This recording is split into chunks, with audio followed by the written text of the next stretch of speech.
Se ju ndërpres pak, nëse nisemi nga argumenti që në fakt japin të dyja palët, lidhet me cilësinë e shërbimit, pra sepse pushteti lokal është në shërbim të qytetarëve dhe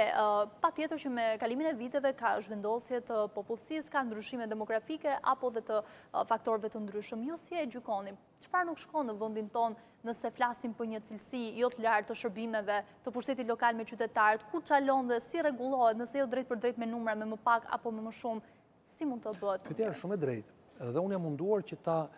kërkoj kriterin e shërbimeve të mira ose jo të mira si një nga ato motivimet që kanë shtyrë përpara nevojën për të rish shkartisur, po e quajmë, thjesht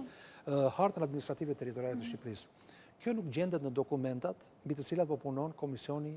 i Reformës Administrative Territoriale. E para, e dyta, unë e dyshoj që edhe në bashki të mëdha, dhe le të marrim për shembull Bashkinë Tiranë, ne arrim të marrim shërbime më të mira. Unë madje mendoj që po të krahasoni Bashkinë Tiranë me Bashkinë Korçë, apo Bashkinë Tiranë me Bashkinë Shkodër, apo disa bashki të tjera, shumë kollaj ne mund të mbrim në konkluzionin që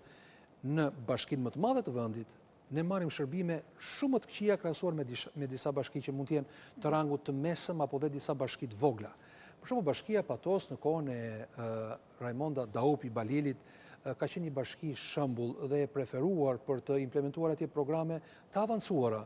dhe jo pa qëllim dhe jo pa shkak shumë donatorë serioz, këtu kam parasysh Ambasadën Amerikane, UNDP, qeveria zvicerjane, zgjidhnin këtë bashki për të implementuar programet e tyre, sepse